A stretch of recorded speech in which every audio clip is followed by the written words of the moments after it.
What's up, Otakus? Happy New Year, everybody. So, yeah, it's 2026, and I promised we'd be coming back with another session of Otaku Reads His Comics. And we're getting the new year started off right with pretty much, I think, what could arguably be the best, uh, the most read, let's put it that way, the most read comic book run in history. Okay. And arguably, because it's the most read, you could argue that it's the most popular and the best story, because no one's going to sit there and read comic after comic after comic if it's a bad story, if it's not compelling. But we've got quite a lot of books to get through, to be honest.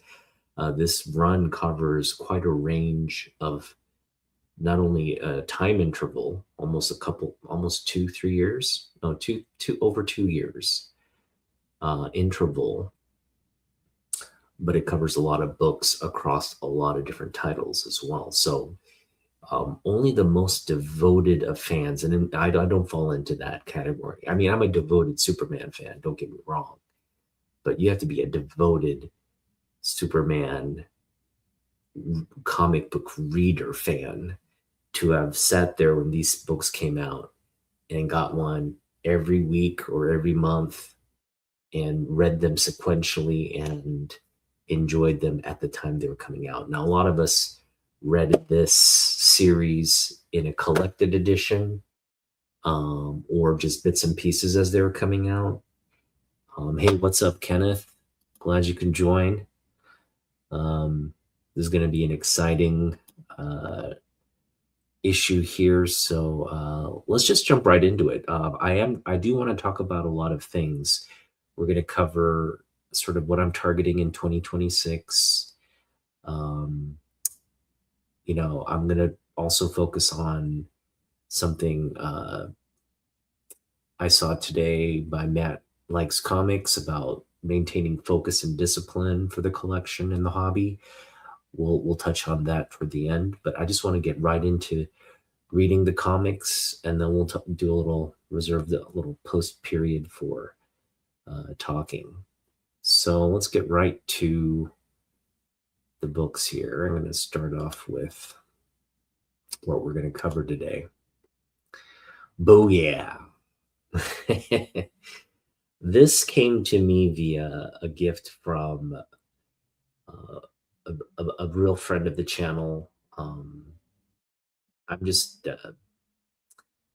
looking forward to the day where Fanboy and I will get to meet in real life. And whether he comes up to my neck of the woods or whether I go down to his neck of the woods, or we meet somewhere in between, I feel like the cards are, we're gonna make that happen someday. But yeah, he gifted me this beautiful signed copy of Superman Doomsday, which came out following the death of Superman and really gave a lot of context into the backstory and origin of Doomsday. So this is a pretty important book in the sense that Doomsday was largely a mystery to everybody. And then when this book came out, he became less so, and we understood sort of the machinations of the character and kind of where he came from and the other parties involved in the Doomsday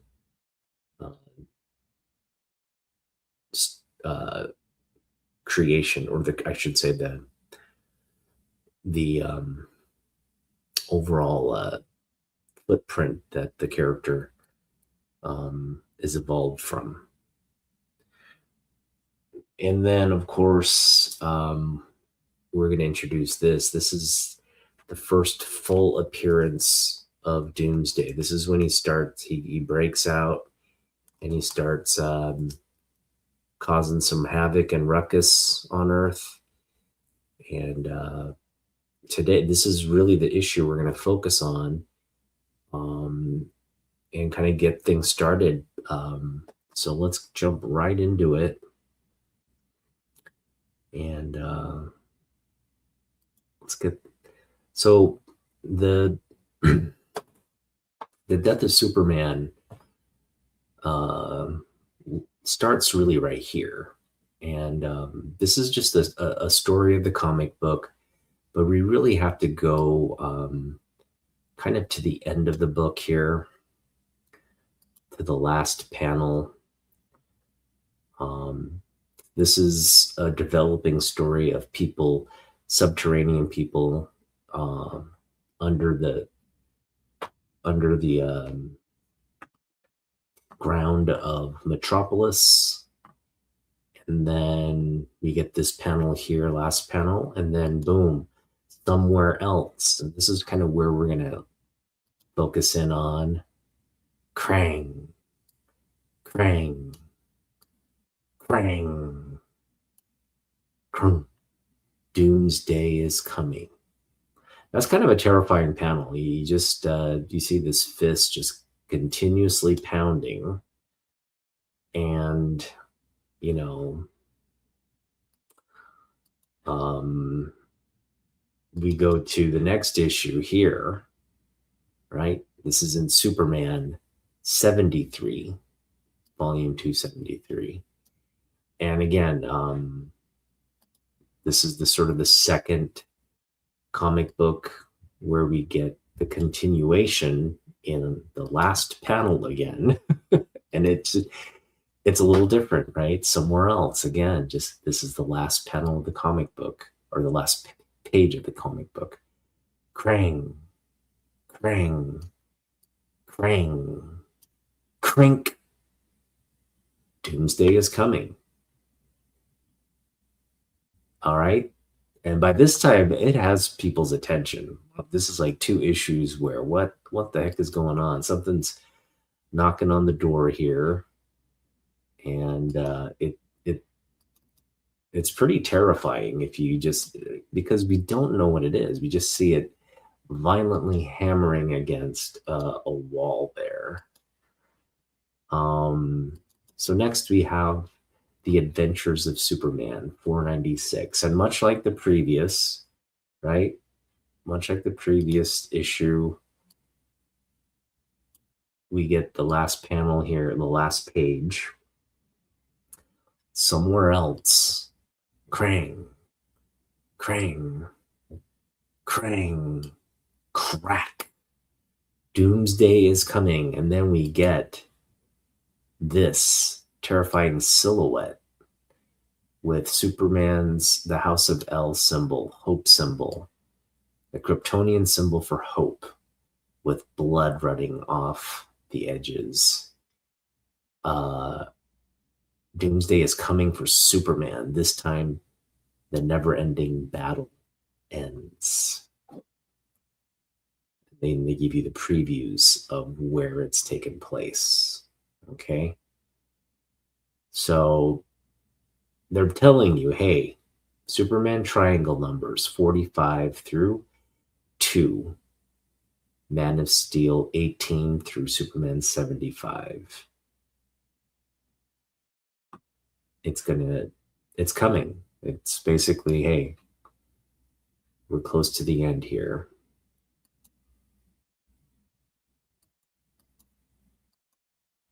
And then this is really sort of the last, in Superman Action Comics 683,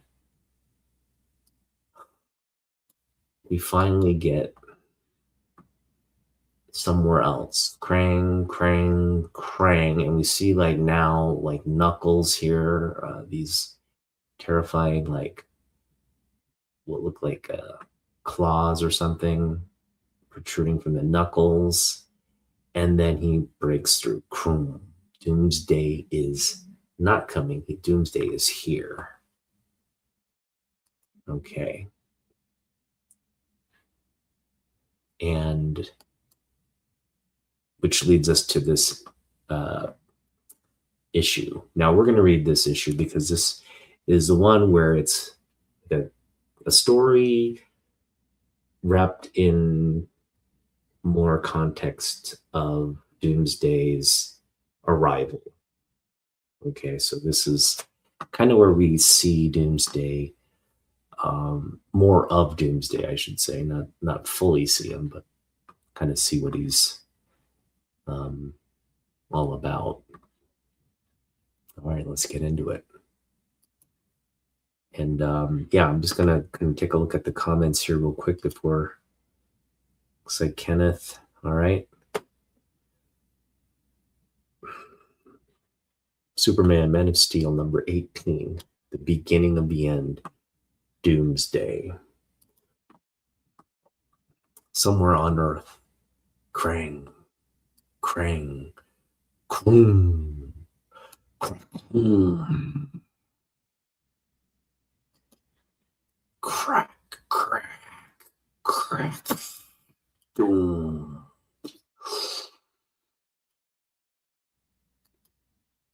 Doomsday Part 1. He's so awesome. He saved me 2 times now. He's my friend. I wish I could tell him, but I just can't. So there's only one thing left to do. You sure this paint really glows in the dark? Yeah, latest thing, guaranteed. Say, you ain't planning to use it on any subway walls, are you, kid? No, of course not. At least not exactly. I'm scared, but I guess it makes sense to be scared.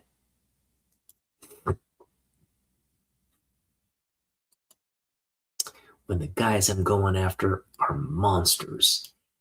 This power station is ours. Keep engineer hypnotized, Kathana. I do what you say, Cluster. From now, you the boss. So how do we go about diverting the power to our war machines? You hear, Charlie Man, so talk. Tell us where is switch so we can steal electricity. The main control board is over there. Food, juice, flashlight, extra battery, spray paint. Why is it I keep thinking I'm doing something dumb?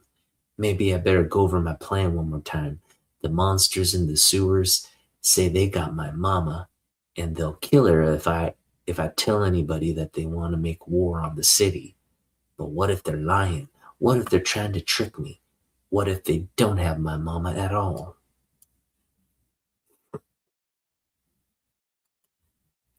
But they can't be lying, can they? Mama didn't get back to get me from the orphanage because she couldn't, because she's the monster's prisoner. She wants to come, but she can't. But I'll save her. And she'll hug me and tell me how brave I am and ask me to stay with her always. And I'll bring her out, and then I'll tell Superman about the monsters plan. There are going to be a lot more forks in the tunnels down here. I hope this works. Psst, psst, psst. All right, Mama and me can't get lost now. Hi, Lois. How are the articles on the confiscated electronics the cops lost? Well enough. My source in the Harbor Patrol tells me. What's this? Send Superman to the basement under the West Side Power Station. Metropolis is in danger. A friend. Clark isn't around. Darn. Sometimes he forgets to check his mail, especially when he heads down from the roof. Anonymous tip says there's danger in the basement of the West Side Power Station. Meet me there, Lois. That should do it. Lois? Gotta run, friend. Would you tell Clark there's a message for him on his computer?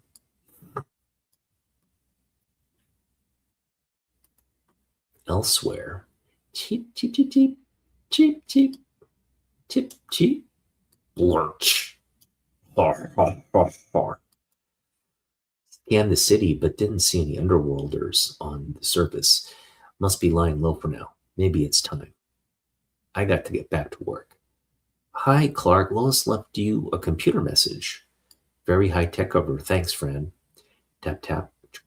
What now? All the computers don't work. Lights either.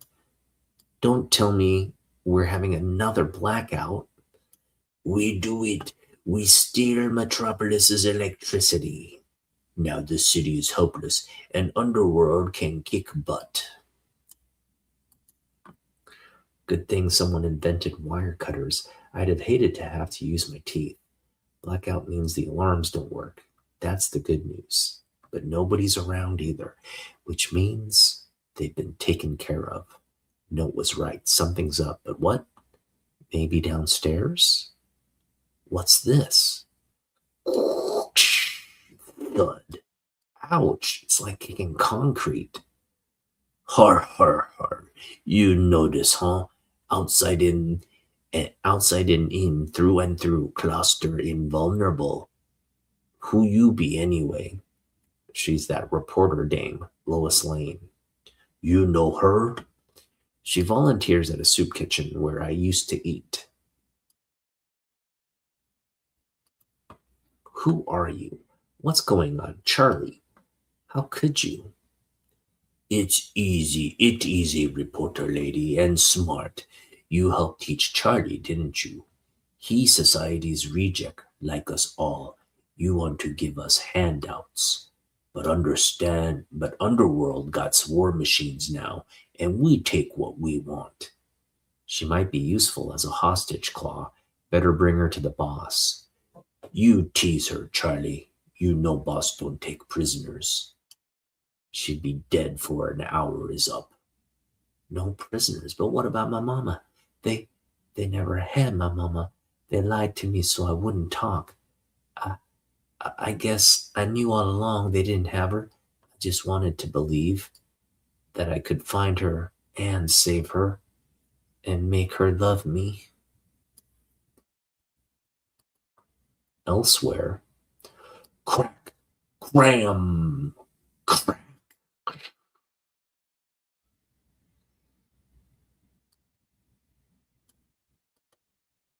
The monsters don't have my mama. This probably means I'm never gonna find her.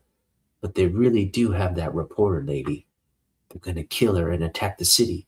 That's real. I can stop that. And that means telling Superman fast. It's awful dark up here. Where are the streetlights? I bet the monsters did it. It's all my fault. If I told Superman instead of believing monsters' lies, he would have already stopped them. I read how they used this bat symbol to call Batman, only it's in the sky, and this one's on the ground. I just hope my idea works. Superman, please see the signal. Keith? Superman, it's you. I knew you'd come. There's this reporter lady in the tunnels. Monsters have her. And they're gonna invade the city. Soon our borer will carve a subterranean highway through the bedrock. Then our war machines roll up through the tunnel, and Metropolis will be in hands of monsters. Skrzing. Let's look at that as it's intended to be here, like this. Hang on. What's going on here? Hang on, just give me a minute here. There we go. That's what it's supposed to look like. We got to get used to this because when we get into the Death of Superman, we're going to be doing lots of double flash pages. So let's just keep it on this right now. Well, no, let's keep it on a single. Here we go. The borer, it stopped, but why? It's shoving back at us out of the hole. Herf it, Superman, herf. Superman Rambo, diversion 7. I got the grenade cluster, but where do I put it? Where does Superman... What does Superman care? What's destroyed in this? Hey, idiot, he got the grenade. I've about had it with your distractions, Cluster. So eat diversion 7. Ooh.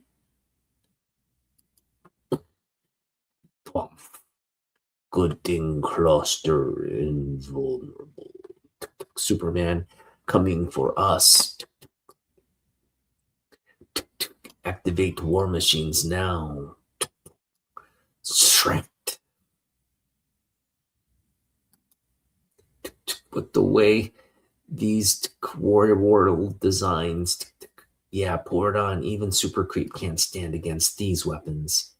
As I fear the war world escapees are behind this. Got to get to my feet. Pincher coming toward me, meant to impale me. But I'm not the guy who's getting the wrong end of the stick.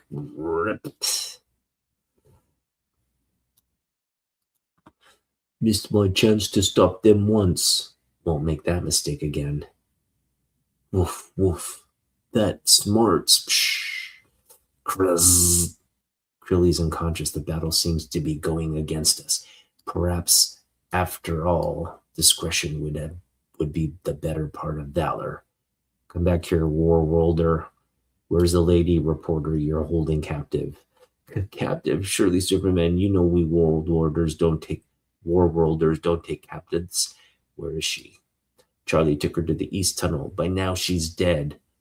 Well, what are you going to do? Pound you up to your neck into the rock floor. And maybe if you're wrong, I might just bother to dig you out again. Elsewhere. Oomph. Kadoom. Har, har, har, har, har. Lois, they said you'd be here, that you'd be dead. Are you all right? I'm fine. Superman, don't. What? Don't you dare punch out Charlie. He's the reason we knew about the Underworlder schemes. We did. Sure, you're here, aren't you? Well, Charlie's our informant. He's a hero. He saved Metropolis, right? He was a pacifist in the 60s, and he was in touch with the anti-war segment of the Underworld. And he decided to stop their war against the surface. I wrote her a note telling her to warn you, and well, I thought maybe it would help her get a story. Pay her back for all the donuts she's brought me this year. I knew she'd get the message through to you. The computer, right? Had the hardest time convincing him to let me be the one to supposedly blow her away. Never occurred to me she'd come down here and get herself captured. How else would she get the story? And now, is anybody going to untie me?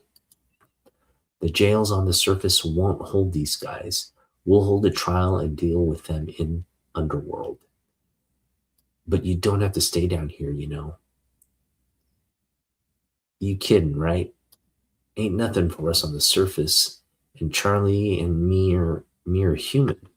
And it's not like my friends got marketable skills or nothing. Nah, we jawed about it before, and we decided to stay in the tunnels. There's a place for you and your friends in Metropolis. What about you, Charlie? You could try to get a job at the planet. You're pretty good at ferreting out information. Thanks, Miss Lane, but I'll take my chances here. Then maybe you can be our underworld correspondent. Deal. You know, Grub, there's worse down here than the worlders. You think I should tell them my duty as a correspondent and all? Nah, bloodthirst is our problem. But it's good to know if we can't handle him, we can call in Superman. Elsewhere. What the heck? Hey, buddy, get out of the way. What do you think you're... Or. State troopers. Chuck Johnson calling state troopers. I read you, Mr. Johnson. What is it? Big monster flip Moon's rig. One hand tied behind its back. It's burning fit to pop. Did you say monster? Yeah, big as a blank house. Hello, what have we here? The dude's tearing up the whole interstate. He's heading east. Please, you've got to stop him. Now, this sounds like a job for the Justice League. All right, we're going to continue in the next issue, Justice League 69, and we're going to jump right into it. We're not going to wait around. because I have you here. It's the new year, and I don't know what we're doing here. There we go. We're going to Justice League 69. All right, this is where Doomsday battles the Justice League. Quickly, Booster. These men require medical attention. Let's get out of this inferno, Maxima. Down for the count. Before it manages to eat its way right through my force field. Before you go any further, pick up and read Man of Steel 18. It's still on sale.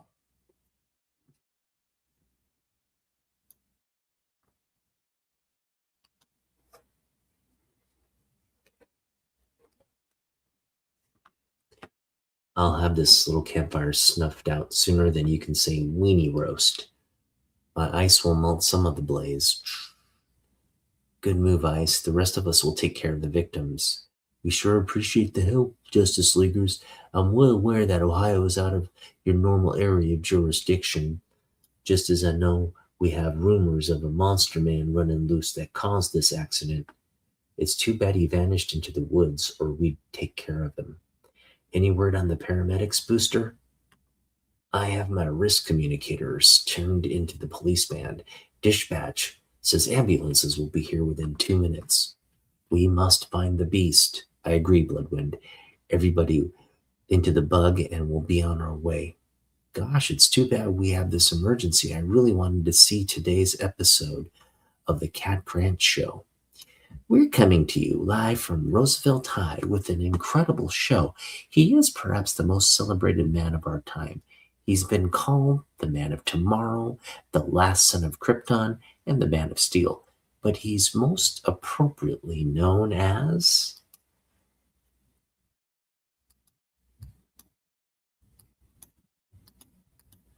Superman. Clap, clap, clap, clap. Yay! Keep your eyes on the ground, people. The sooner we spot our monster, the better. Hey, Beetle, if it's a really cool monster, maybe we should capture it and take it on the talk show circuit for big bucks. Your sense of the appropriate knows no limits, Booster. It took you this long to realize that, Bloodwind? Uh-oh, looks like we found our man's trail of crumbs. Check out that path of destruction. Those trees weren't mowed down by a couple of kids on skateboards.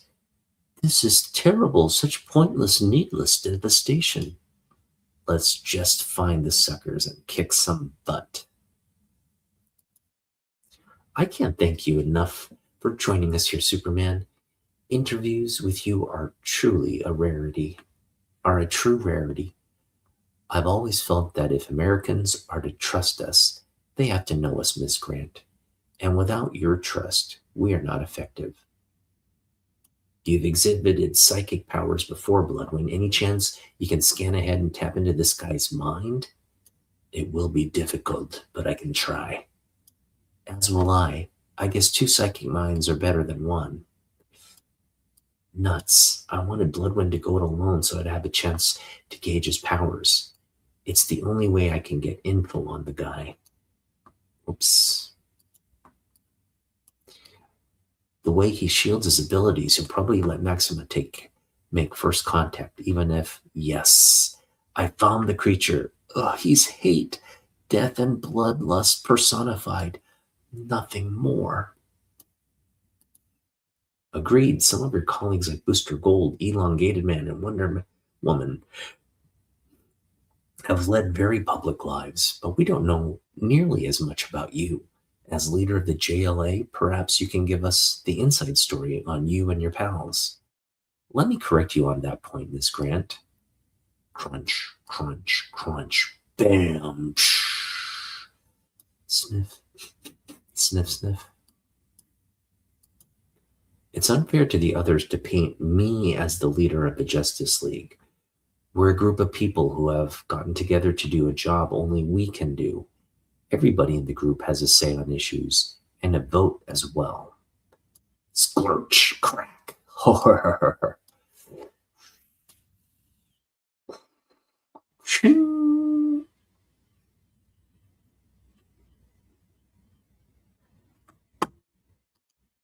Surely you've been a greater influence than that.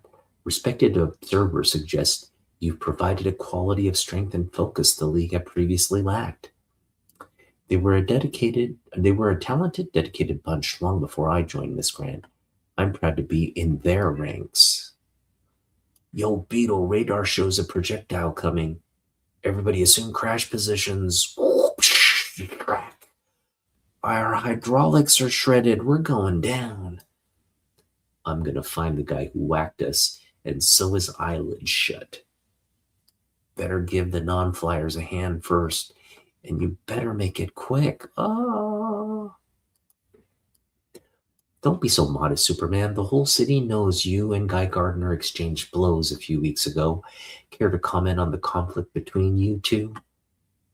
Mr. Gardner and I are colleagues, though it's true our relationship is somewhat icy.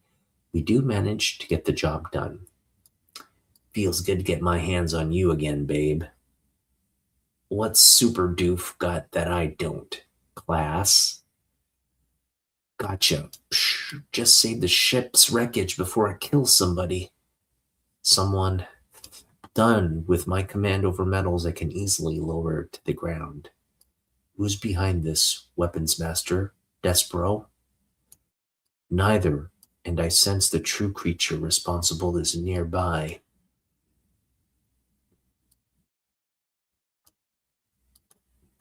Okay, it's time to let these students ask some questions. Your name is? Kenny.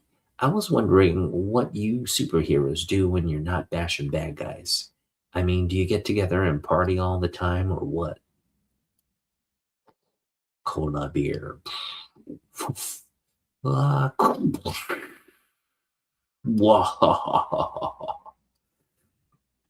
We Justice Leaguers have a variety of interests, just as you and your friends do. Blue Beetle is an inventor who enjoys spending his free time in the lab. Ice likes to travel. Maxima is busy adjusting to Earth life, while Guy Gardner tends to be a little more creative in his free time. An explosion beyond that grove of trees. I think there's a lick soil refinery over there.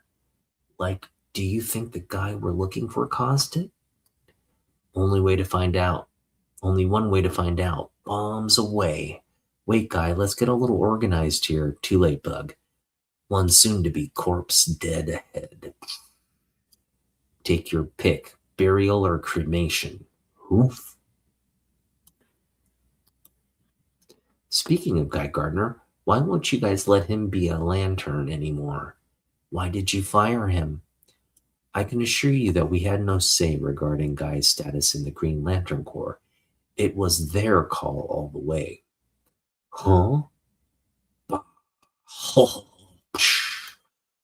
So fast. I didn't even see him. Splat. This interview is taking place in Metropolis for the benefit of high schools nationwide. I want you kids to pay attention. If you ask me, it's a yawner, Mitch. No kidding, they should have talked to Guy Gardner if they wanted to talk to somebody with their head screwed on straight. Ho, ho, ho, ho. Let go of him, you monster. Riff. Can't breathe. Can't even think. That frickin' thing's powerful, never had a chance to fight back. Yeah, I was kind of wondering about Fire. Does she score as high on the babometer as it seems? Yeah, nice question, Spud. Fire is good at her job and a terrific person. Next question. I can't believe no matter how much I throw at this goon, it doesn't faze him. Then I will deal with him. Over the years, many souls have passed to the afterlife here. This area is rich with plasma energies of the spirits of the dead. I call on those spirits to grant me the power necessary to defeat this monstrosity. Bam! Gods, what manner of creature can withstand such a blow? I was, wondering, Superman, if there's anything out there that really frightens you. I mean, I'd get scared facing all that stuff if I was you. Bah, ugh, floom. Did you see that punch? Where could a being so powerful have come from? Can Bloodwind have survived something like that? Good question, miss. See, one way or another, fear is always part of the job. I'm afraid of failure and afraid of hurting innocent people, and to be candid, I've been afraid for myself. I have encountered things powerful enough to kill me. Ha. Ooh. You guys take care of this steroid case. I'll get Bloodwind out of that inferno. Weird. Here I am trying to save the most mysterious guy in the league. Bloodwind is hiding something from us that there, but that's not. Of course, all this time I've wondered who Bloodwind really is, and now I know. I never would have guessed in a million years. But Bloodwind is really. Doomsday is coming. What about all that, hitting and violence? Don't you get tired of it? I mean, isn't there a better way to work things out than caving in someone's head? Bloodwind must be Kang's crack. Boom. Someone help me.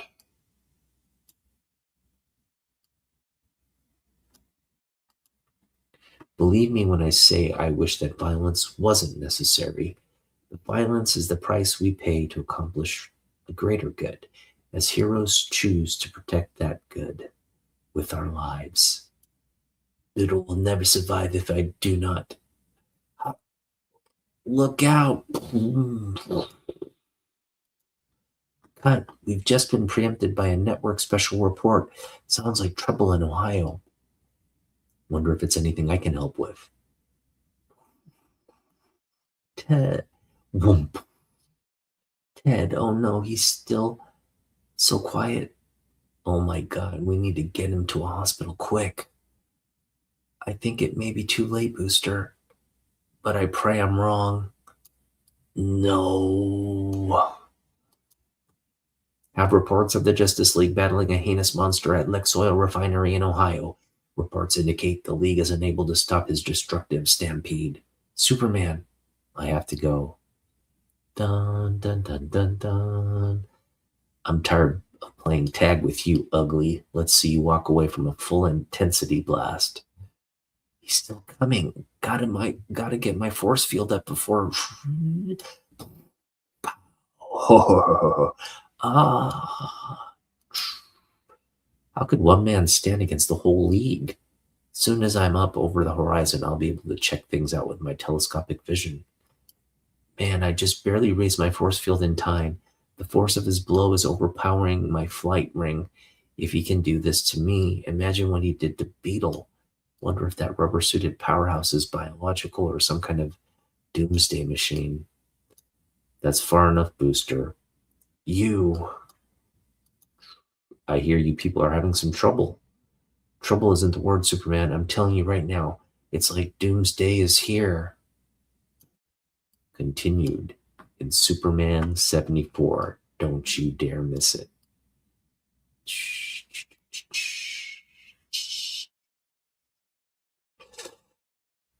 Whew, that's good stuff right there. Man. All right.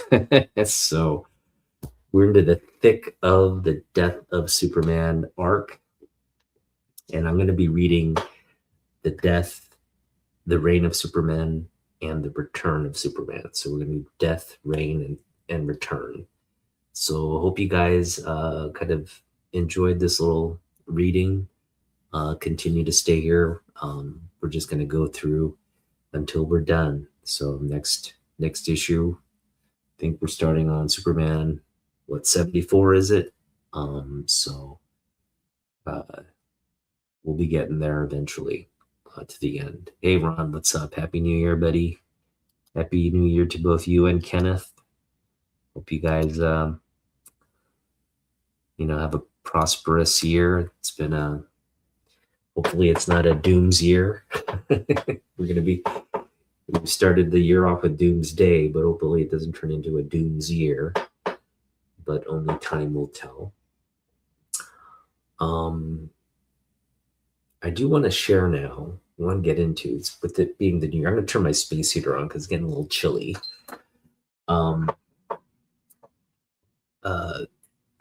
Normally everybody's going over what they're targeting in 2026, and so I don't want to. I don't want to, I want to start the year off kind of with the same tone and focus. I do want to, before we get something going here, I do want to give a shout out to Matt from Matt Likes Comics. Matt put out a video, and it was a like I understood the intent of the video. The execution of us as comic book collectors isn't always a fine line, right? It's not like a straight line. It can take twists and turns. I definitely know for me, when I first got into the hobby, I knew what I liked, but then knowing what you like can evolve over time. And,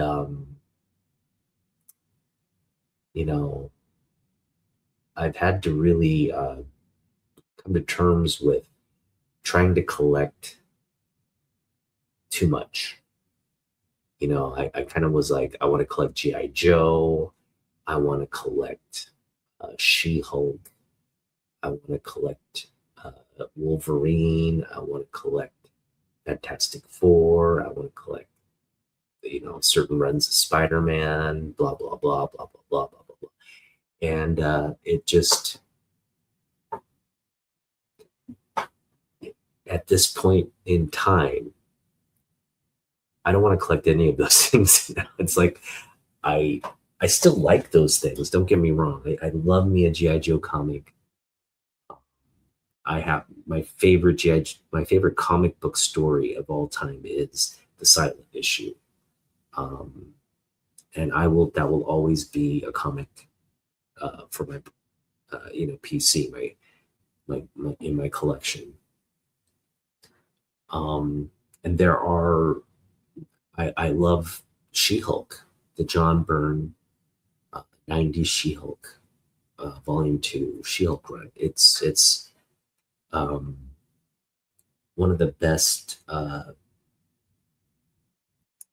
think, just best comic book characters and stories from that era, my collecting era, the 90s era. And really incredible art by John Byrne as well.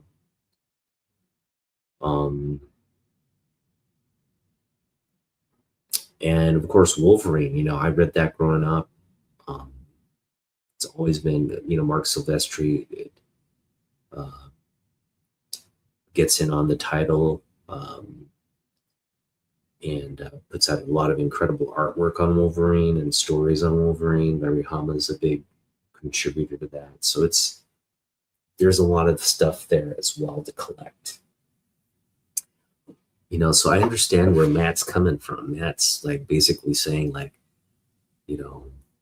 we love collecting, and sometimes it can just be like we love too much stuff. We love too much stuff. We're trying to pick up everything we like and everything we love, and at the end of the day, we try to be completionists and trying to fill up runs and holes and all that. But I've come to a point now where I feel like I'm pretty focused in on what I want. And case in point, if you look at my year 2025, even 2024, 2024 and 2025, it's been very focused. obviously, because of the space issues, I'm what I was a little bit more focused on in 2024. I've cut down on, not necessarily cut out, but cut down. I'm not prioritizing that anymore, and I'm very focused on really the core of what I'm focused on, which is Superman books and things related to Superman, right? So, but I'm also, um, X-Men's always been something I've wanted to collect, but I realize I can't collect X-Men and Superman and all these like big footprint type things anymore. So I stopped picking up X-Men books. I stopped picking up Spider-Man books. I'm really just really focused on trying to be focused on certain keys, uh, certain artwork by certain artists, and Superman for the most part. So I still do have like a big, wide kind of net. So nothing in my collection, like for example, the She-Hulk stuff, that's under the John Byrne umbrella. It's not going anywhere. I love collecting John Byrne artwork. Fantastic Four as well under the John Byrne umbrella. X-Men, pretty much have all the Jim Lee X-Men. I might continue to add some of the Cockrum Byrne X-Men from the early Claremont days. So the giant size kind of era, right? That's obviously something I would consider as part of stuff we would pick up. Not as much of a priority right now, but definitely we're not writing that off for now.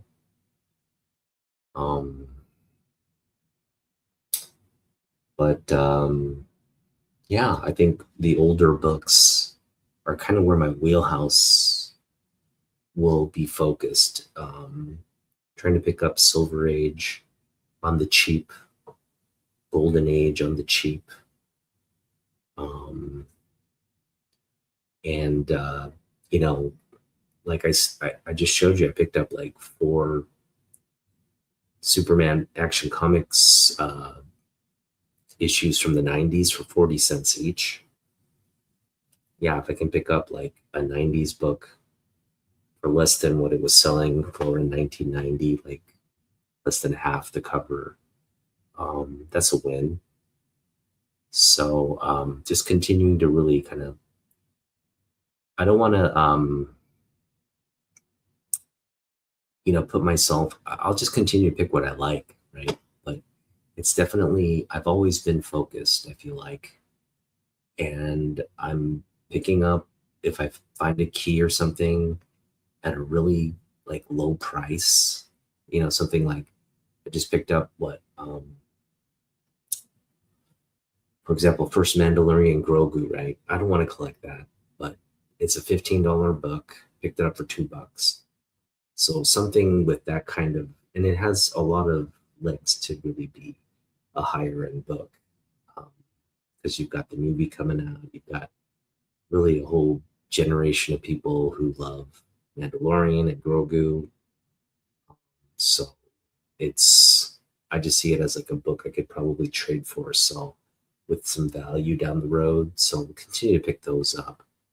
But yeah, I obviously want to stay away from just picking something up because it looks cool or it's some kind of FOMO book or things of that nature. So let's go over what we are focused on for 2026. I'm just going to show you kind of what's on the wish list, and we'll go from there. So this is my key collector. This is me, my wish list on Key Collector Comics.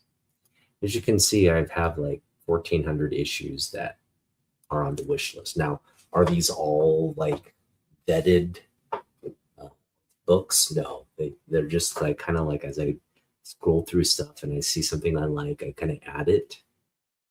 But I definitely, to the top of this list, it's definitely kind of the ones I'm more focused on. So, for example, I do want this book. I want this book really badly.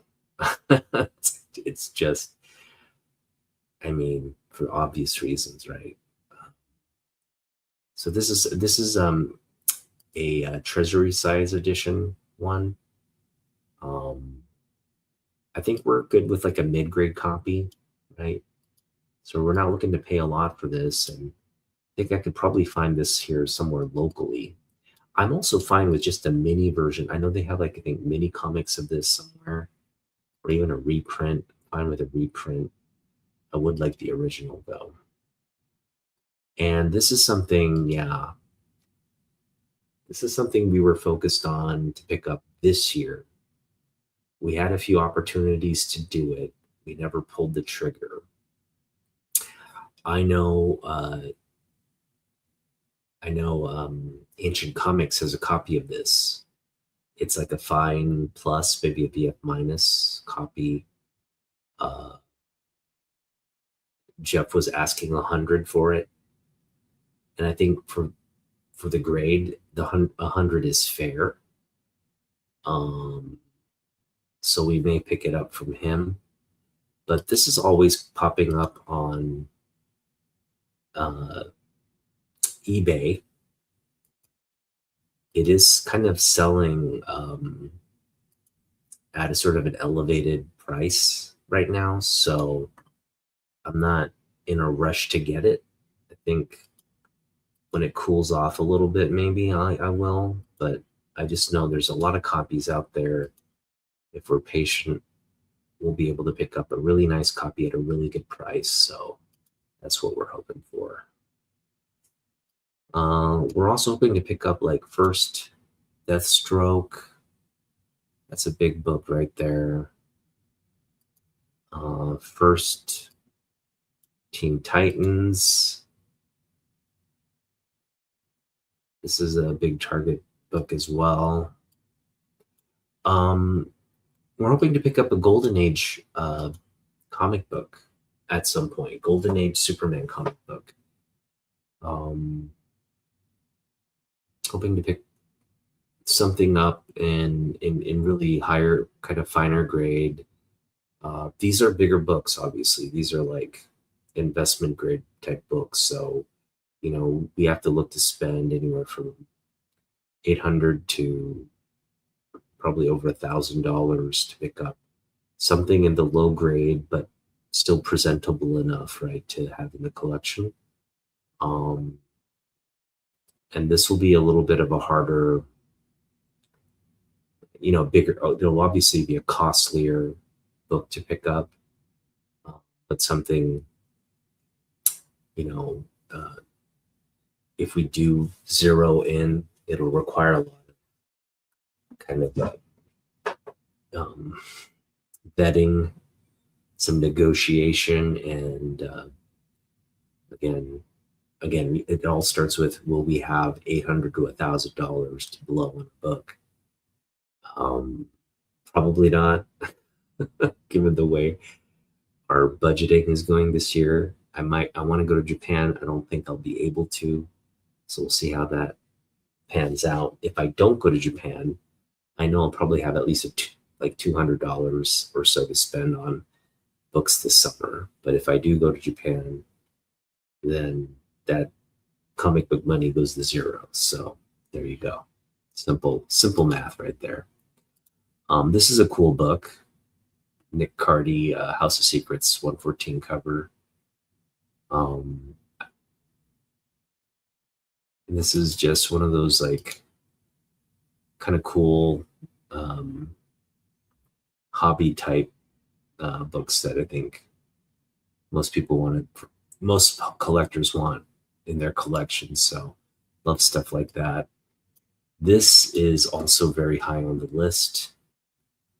right? We've got Wonder Woman with Supergirl featured.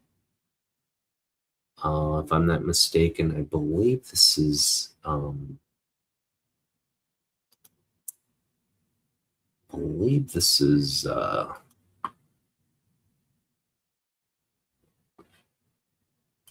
let's take a look at the details here. Well, it's not letting me do that. Oh, here we go. Irv Novick. It's the artist there. All right, going back to my list. That's a cool one to have. We got Batman Santa. We've got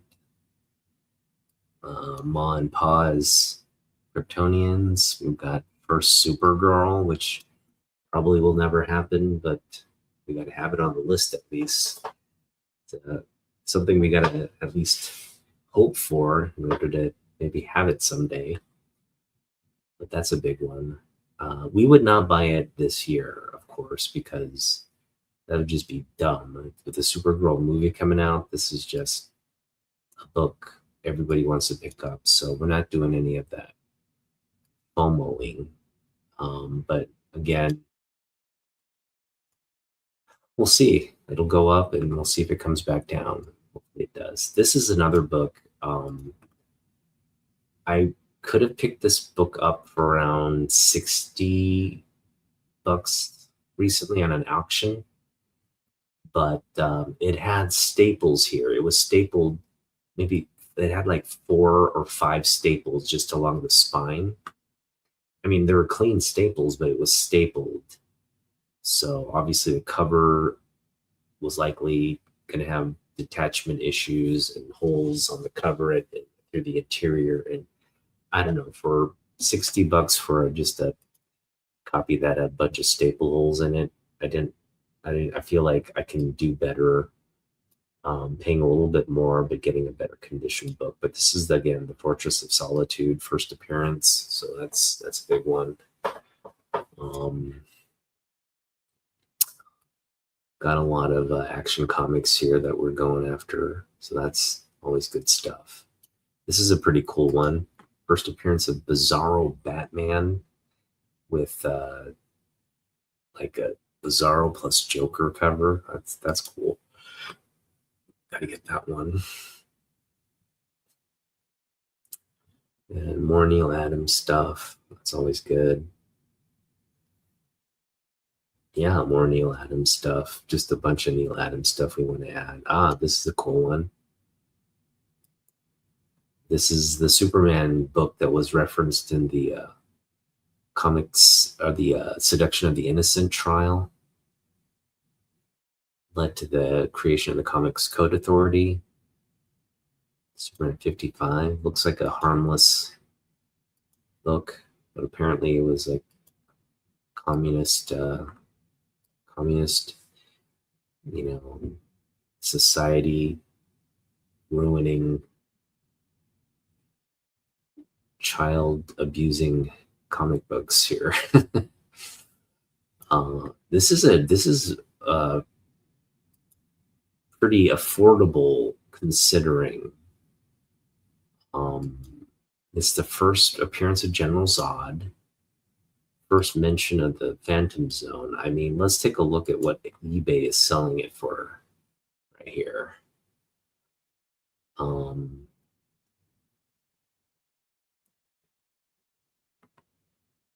$205. That's reasonable. That's 75 on an auction, which is 9 days left. $80 for a buy it now for a raggedy copy there. Let's take a look at how beat up it is.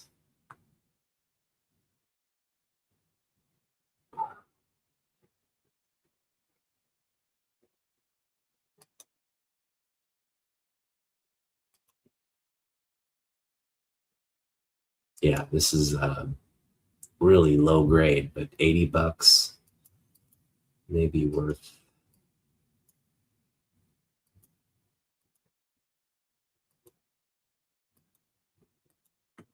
Why is my computer so slow?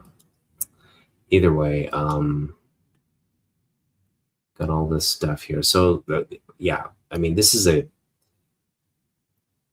that's kind of what you'd expect to pay for a mid-grade book right there, $500. Um, I still think oh, here's a great price right here. 150 for a low grade staple popped book that presents pretty. No, that's too much for. I don't know. That's a pretty shot. This is overpriced. Don't buy that. Um, this is good. $10 auction start. Do I have to bet on this right now? I may go back and bid on this. I'm gonna give it a like. Give it a like.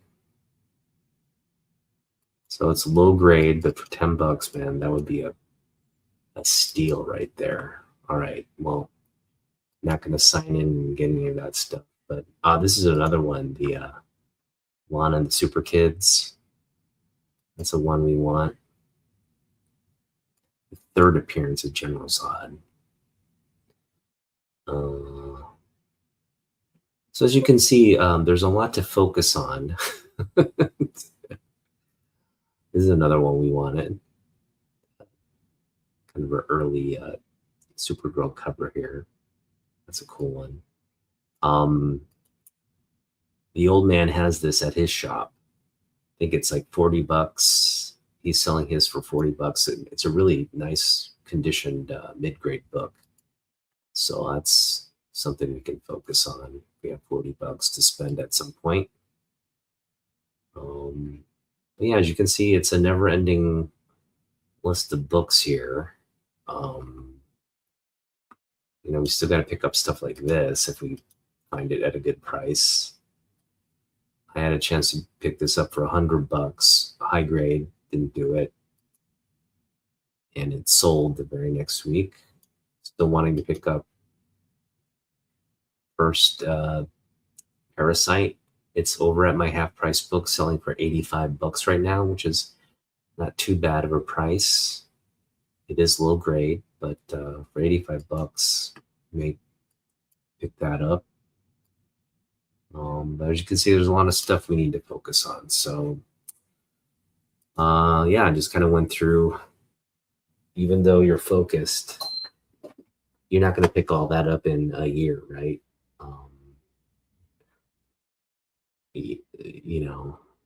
And in between, you're going to get distracted by dollar bins and do all this. So it really is, collecting is just a lifelong pursuit. There's no real end to it. So while you do have to be disciplined and you do have to have a budget, like manage your budget, when you do have money to spend, don't spend it frivolously. Pick up the stuff you like. Again, I have a bunch of books that I'm not wanting in the collection, but hopefully can sell or trade for. I've got, not that they're bad books, they're all great books, like this Thor here. Right. I just grabbed a stack. Let me just show you if you guys want any of these books. These books are available for sale or trade. So hit me up, let's help each other out here. You guys just saw what I want. You kind of know what I'm focused on, like anything not already in my collection that's Superman Action Comics or Superman family related kind of stuff. That's the funny thing too. Matt Likes Comics and I kind of like the same stuff, but he also collects things like Wonder Woman and Batman and Conan and Warlord, and like he needs to figure out what he wants. I feel like his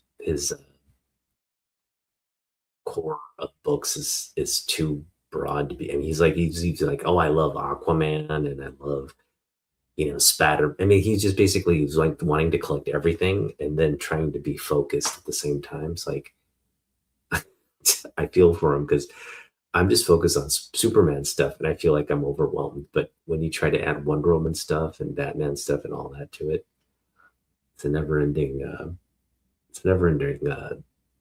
project there. So either he just gives up on trying to complete stuff or it just goes with the flow. And that's kind of how I am. I go with the flow. I don't necessarily limit myself. If it's a book I want and it's at a price I want, I'll pick it up. Case in point, right? I picked up a lot of these probably for like, I didn't pick this one up for $3 for sure. I think I picked this probably up for like half a cover or something along those lines, maybe $1. But yeah, this is trade fodder here, as is this book. So if you like some like bronze, copper, Thor, hit me up. If you like peach, this isn't actually trade stuff.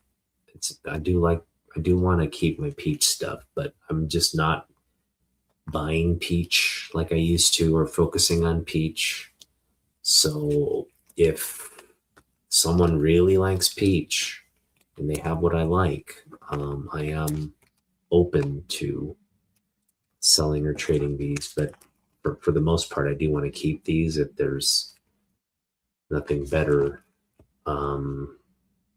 That's cool. Photo Yoda cover.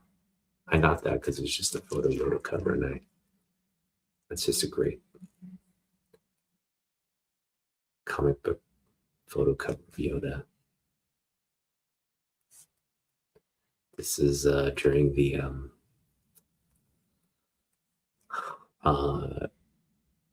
when Luke is about to be tested, right? In the cave, the test of the cave. And then I just picked this book up recently. I was just mentioning it earlier. First, Grogu, Mandalorian. A great book right there. This is gonna be a hot book soon. And the Grogu stuff, that movie should be probably a box office winner there. Let's see some other stuff here.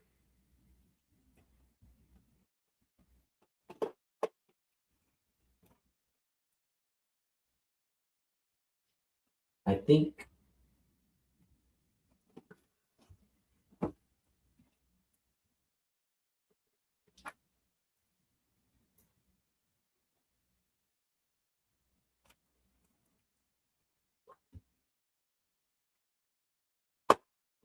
here's some more stuff that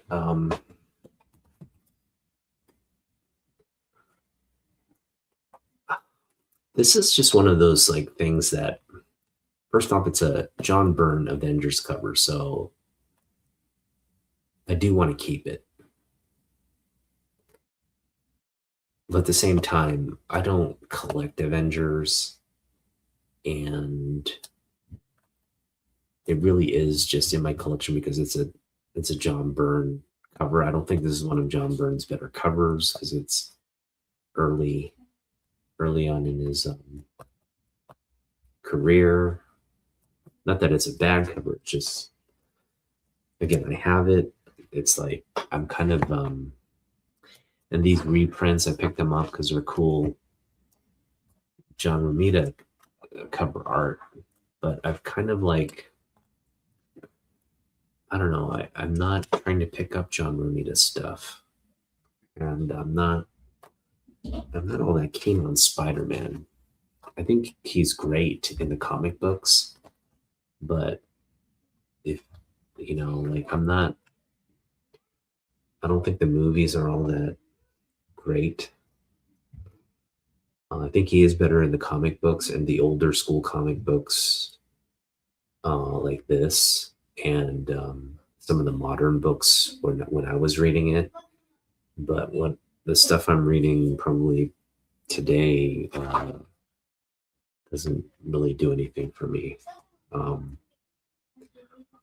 this is just a kind of like a reprint of a personal grail of mine. I'd love to own the first Doc Ock, but even that's abated. It's like if I had $1,000 to spend on a book right now, I would not be picking up a low grade ASM 3. I'd be picking up low grade Superman. So, you know, I'm content to have just this as my first Doc Ock.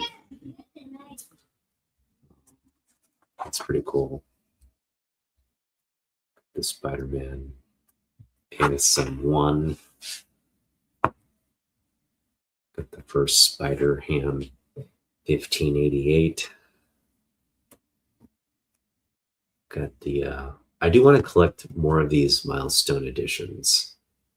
I think I'm fine with like having the milestone reprint versus trying to actually collect these, like, you know what I mean, like actually have the like an X-Men 1 in my collection. Fine with just the reprints, and I'm also fine to trade these as well for something. These aren't high price books, so it's like, you know, again, this is cool. Picked it up because I like V. Again, dollar bin book. Just picked it up because it was cool. This is dollar bins. If you can pick up stuff like this in the dollar bins, you're winning it at life, right? Bill Sienkiewicz, Dazzler cover. Come on. You know, John Romita, Spider-Man and Iron Man, Marvel team up for $1. You know, you're winning. You're winning in life. Picking up keys like this for 50 cents. You know, this is a big book. You should probably pick up more of those. And they do Gunslinger the right way at some point. Reprint. It's a big book right there. Another big book that we would not spend thousands on. We'd spend thousands on. This is a book would be cool to have. Big book, first Kingpin.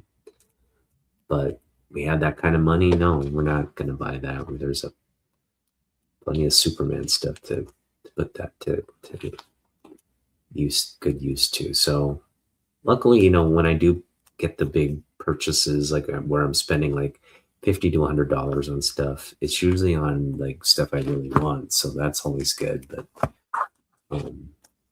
these dollar bin books, this is where the issue comes in. I love picking up stuff like this for $1. You know, all this stuff for $1. You know, that's kind of where we run into trouble. And I think that's what, to be honest, I think that's what Matt's problem is. Matt's problem isn't focus. It's just spending his money on volume versus like big stuff. So we all have that problem, right? When you get $200, you have the option to go in like in the $2 bins and picking up as much good stuff as you want, or getting a $200 book. And you know what? If you watch Slim comic books, he you know, Sean's been very disciplined about taking his monthly budget and buying a big book with it. And he's picked up so much. I mean, he knows when he targets a big book, he targets a really big book. Like it's a slab, it's high grade, it's a worthy key. And so you want discipline right there. That's how you do it. You just say like, hey, this month's budget is going toward one book. and you target it and you buy it, and then end of story, right? The the risk there is you might overpay for it at times. But hopefully you're not just buying a book to buy a book, but you're doing your due diligence to get it at a good price as well.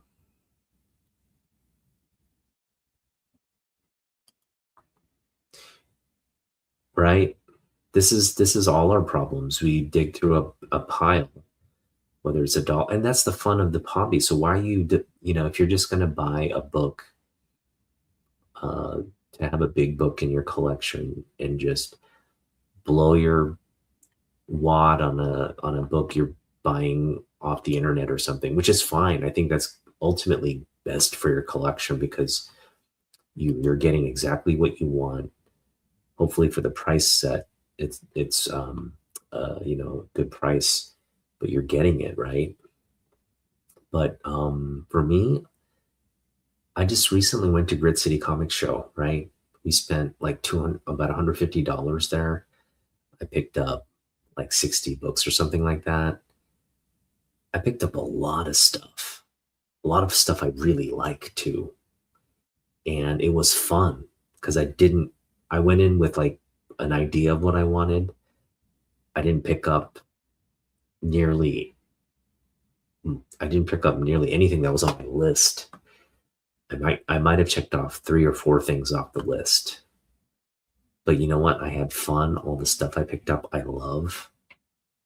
And we still have stuff to focus on. We still have the list to do down the road. So, um, you should be having fun. If you're not having fun, if you're having to like, count the pennies and like forego certain things, um, because you want to get a big book, and you know, get a big book then. Save up and get a big book.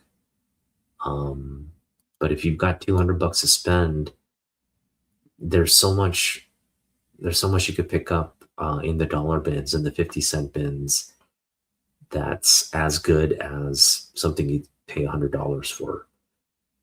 Quit watching these like big time collectors show off their like $30,000 book and think that's like going to be you someday. For me, like $30,000 book, I'd rather have Gundam Mobile Suit Ground Zero #1, The After Wars. I'd rather have that. No, I'd rather have a $30,000 book, obviously. But my point being is like, I get joy out of owning a book like this. And if you're not getting joy out of owning a book like this and just long pine for owning big investment keys, then maybe you shouldn't be a comic book collector. I'm just saying, maybe you should just like blow your wad on big books and have like just a wall of stuff you overpaid for, right? Like, look at this. Why would I sell this 90s insert of like Cable, Spider 2099, Ghost Rider with the with his 90s cycle, and yeah, Thunderstrike. Why would I ever sell this or give this away? Yeah, for the newer collectors, you're like, man, why would you even want that in your collection? You don't know. If you weren't there, if you weren't collecting in this era, the in the comic book boom era, this is literally like fodder from the comic book boom era. You don't understand why you would never want to like trade or give this kind of stuff away. Then you don't get it. You just don't get it. Um, Here's a great example of a book that I really don't want in the collection that I picked up. I don't know why I picked this up. I don't even know the circumstances around this. I really don't. I think it had something to do with like it was a variant cover by Frank Miller of all people. It was a wraparound Catwoman cover, and it was like there for like half price or something. I got it for like $3 versus he was selling it maybe like for $3, $3.50 or something like that. Oh, $4. Oh no, that's why. So it was $4 marked half off. So it was like a $2 book for this. And I was like, yeah, for $2 I'll take it. So maybe that was it. I don't know, maybe that's what prompted me to buy it, but I do not want this book. So if you want this book, Frank Miller cover art. Hey, what's up? 6回もノアちゃんした。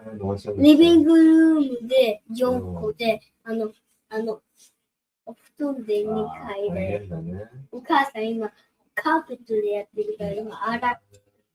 Hi. Hey, I'm doing a YouTube video. Want to say hi? Say hi to everybody. 今、ライブだよ。おやすみ。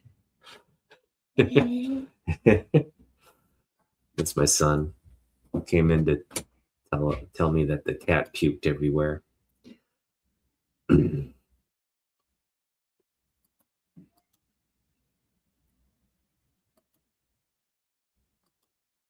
Yeah, but like I'm not mad at myself for picking this up.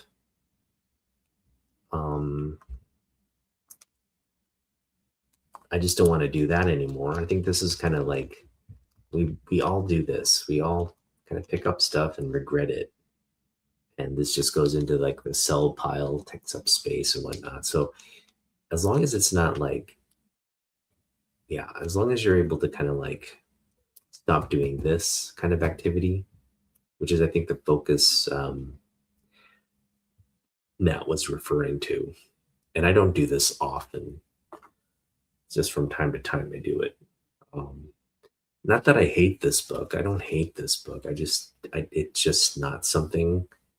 I don't know why I bought it, other than maybe it was $1 or something, and I just thought it was worth $1 or $2. I really have no clue as to why this is again in my collection, but there you go. Frank Miller Catwoman cover. Frank Miller really cannot. He's just not. I mean, again, great. He's a great comic book creative legend, but he's done so. He kind of takes the craft. She ate a lot of cat food today, man. いっぱい食べた。だから、お腹痛いんじゃない? This is another book. I got for 50 cents, which is fine. I think 50 cents for this book, kind of where you want to pick up a book like this. But I don't want this book. This is a cool book, but I don't want it. It is high grade. It's a black cover. It's a foil, 90s foil for machine number 1.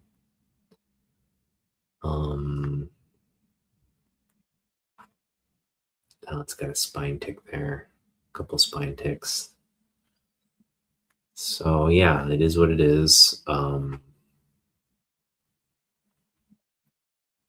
don't want that book. Here's a book I picked up for $1. Picked this up in the dollar bins. It's a beat up. This, I think, is the last photo cover from this run. It's a pretty cool cover, actually, though. Spock. Forget what this issue is, but I think it's one where he's like doing some kind of Vulcan ritual or something. That's kind of cool. All right, now here's a book I do like. This is a book.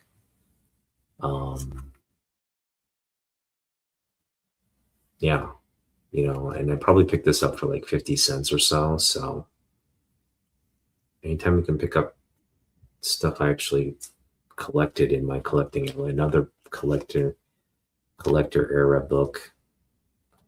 I have like several copies of this. Andy Kubert. That's iconic cover right there by Andy Kubert. This was kind of like a peak time for X-Men before this was like post, you know, everybody left Marvel, the departure of the Marvel talent, but that didn't slow Marvel down. With the branching off of Image and all that, Marvel just continued to plug away with X-Men stuff. It was X-Men was doing really good at this time. It's a powerhouse, and it's issues like this that kind of drove the sales and interest in these characters. So that this is just like a milestone kind of key issue here. Lots of copies of this, though. Don't go overpaying for a book like this. This should be no more than $1 if you're picking it up. This is just a cool glow-in-the-dark book. I picked this up for $1 or something like that. It was like quarter bin book, maybe. Yeah, I think it was a quarter bin book at Jeff's. This is a cool book for a quarter bin book. This is again.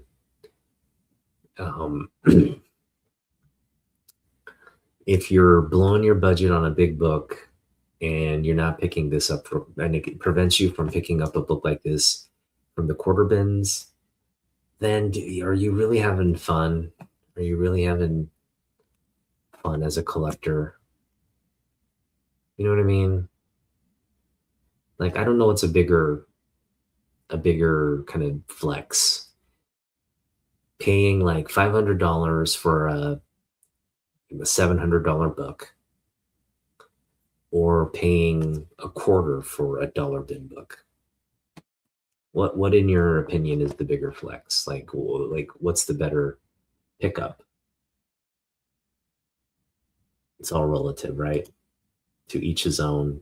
It's buy what you like at the price you like. Everybody says don't overpay, right? Don't overpay for books. You should be paying retail or less in any given scenario. So I don't know what this retails at. I think first Cloak and Dagger is like a $5 book. So we picked it up for literally like, you know, less than 10% of its value. About 5% of its actual value. So we got a 95% discount on Cloak and Dagger #1 because we went hunting in the book quarter bin books with like $5 to our name. There you go. You know, that's the way the hobby should be. If we're making the hobby something that's where have to pay $50 for a book like this, that's when it gets to be problematic. But quarter bin book, I'll do that all day long.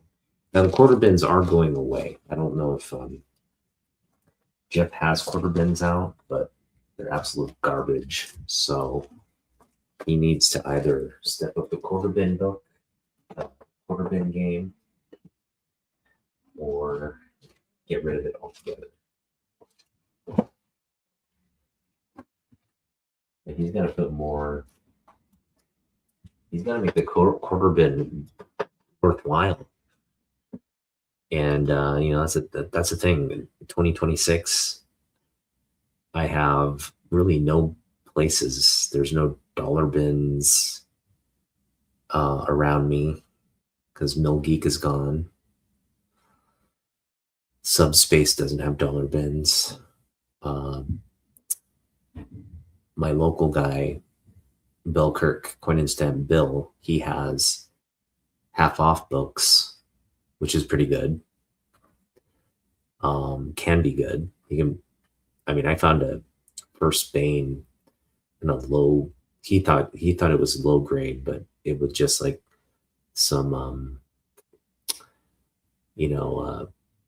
bag pull that kind of pulled off some of the color off the cover. It's still fantastic, great book. But First Bane, I got that for like, when I pick it up for like $5 or something like that. It was absolutely ridiculous what we picked that up for. So, you can find really good deals if you're just wanting to forgo condition sometimes. For me, it's about finding stuff at a reasonable price. Now, I've always been a budget guy. Never, conditions not really all that important for me.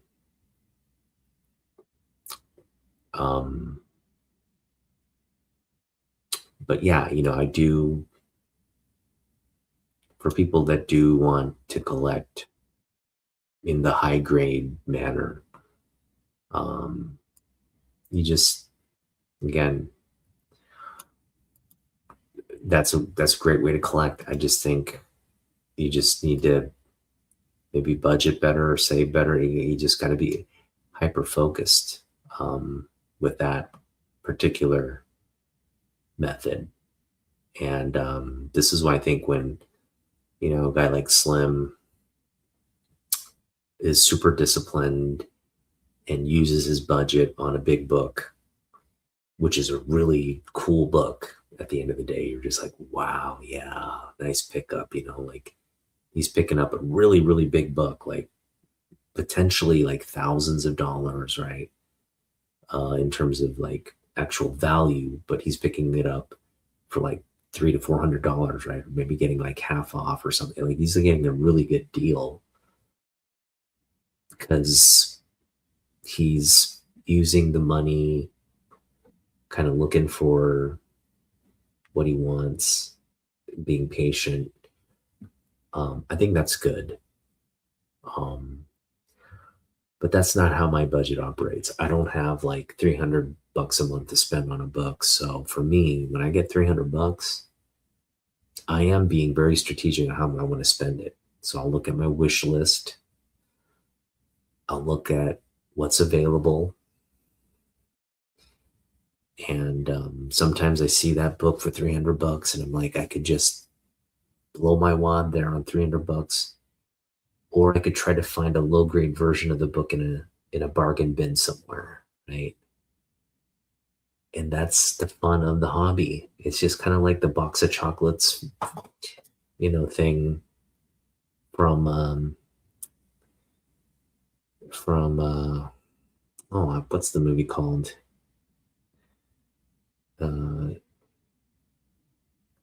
Ferris? No, what's his name? Run, Forrest Gump. It's from Forrest Gump. Life's like a box of chocolates. You never know what you're going to get. You could say life is like a box of comic books. You just never know what you're going to pull out.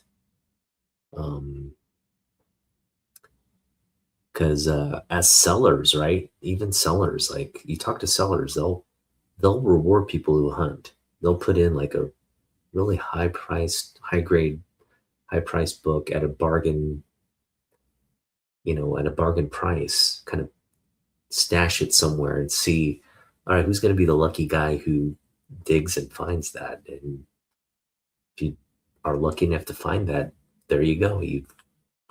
Found a, you found a Forrest Gump. Yeah, forgive me. My brain doesn't work as well as it used to.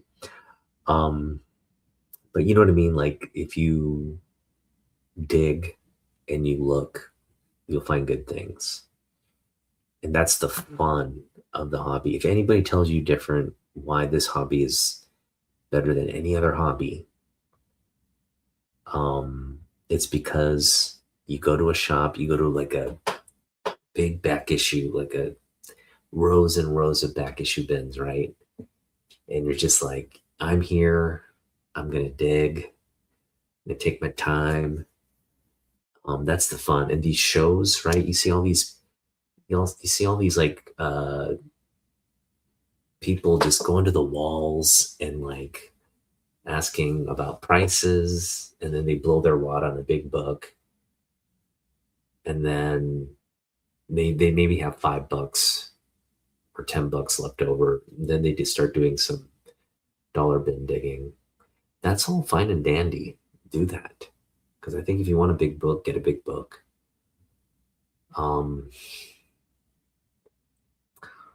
But for me, you know, unless it's like a absolute bargain basement price for a big book, or it's something I really want to target, like I gotta have this big book. Like right now, I'm thinking I really want First Teen Titans. It's a big book. I also want that Treasury edition for both the Ollie and the Wonder Woman books. Those are big books. So that's the thing. Like you go to these shows and you kind of look for those books, right? You look for them, and either you see it or you don't, right? In fact, I at Grit City, a guy had the First Teen Titans, and it was signed. It was signed by Jim Starlin, and I was like, "Oh, what are you asking for it?" And he said 250, which was reasonable. I was like, reasonable, but it was above my budget. So I was just like, for 250, if I had 250, it probably would have gone into negotiation mode, right? I didn't want to be like, I think I did ask, hey, I got I got 100, didn't even have 150 at that point. I had like 100. So I don't even think I asked the guy, because I was just like, I'm not going to lowball him that much, right? He's wanting 250, asking like 100 for it would have been like, just a little too much. He wouldn't, first off, it's a signed First Teen Titans. No one's going that low on a signed First Teen Titans. But for 250, I was like, that's a great price. So I mean, had I gone 200, if I had 200 bucks and I had gone 200 and he said, yeah, I probably would have come home with that book. But again, it is what it is. And you'll have those opportunities, but definitely, yeah, you have to kind of balance, what do I have versus what do I want versus where am I willing to park my dollars, right? And again, I picked up a lot of great stuff for my collection, kind of volume over quality on that particular hunt. But I was also able to pick up some really nice stuff too for because we were patient. So yeah, go and check out that video if you want, but I don't regret that haul at all. Drill sergeant after Gump finishes something.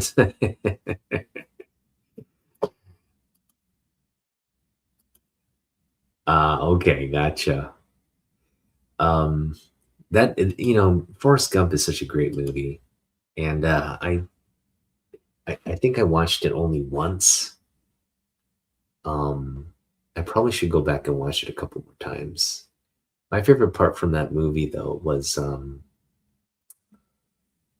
you know, his relationship with Gary Sinise, right? Gary Sinise and um, Bubba, during the war, um, and I just like that kind of like how that evolved into him being able to um, become this sort of like business magnate and have success and all that. So it was just like it was just one of those like really well written kind of stories, kind of heartwarming stories and stuff that yeah, I think it's a classic movie. Definitely Tom Hanks was great in it. So, but yeah, I always, in terms of my comic book philosophy, I think, or what makes comic books fun. I see a lot of guys on YouTube, and they're picking up books at on Facebook Marketplace, and they're basically picking up collections, right? So they're picking up collections, picking up a lot of books, and kind of pricing stuff out to where it's like they're probably getting really, just bargain prices for the whole collection, which is great, right? You're paying thousands of dollars to pick up um, a collection at a fraction of its probably retail cost. Um, and we all want to do that, right? We all want to like be able to pick up like all these great keys and pay, kind of get a good value out of a collection like that. Um, but that's a lot of work. Um, you obviously are digging yourself into a reseller kind of mode, right? At that point, like you kind of cherry pick what you actually want in your collection. Now you got all these books you have to like try and sell. And I know people are good at that and are able to sell, at least make their money back and maybe possibly more. And now they have a lot of books that they want in their for their collection, plus a lot of books, plus their money back. So at the end of the day, if you can do it and do it well, that's kudos to you. But that's a lot of work, and it's not fun. It's not my idea of fun. It's kind of stressful actually, because now you're like, how do I sell these? I mean, I get stressed out just with the books I have that I want to sell. Like, do I actually want to spend the time to post them on eBay and kind of I did do that for a while. I was like putting it on Instagram. I wasn't like selling it for cheap.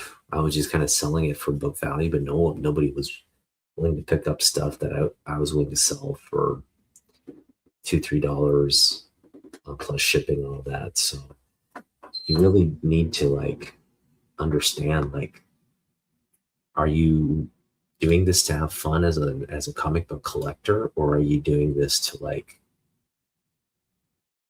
make money?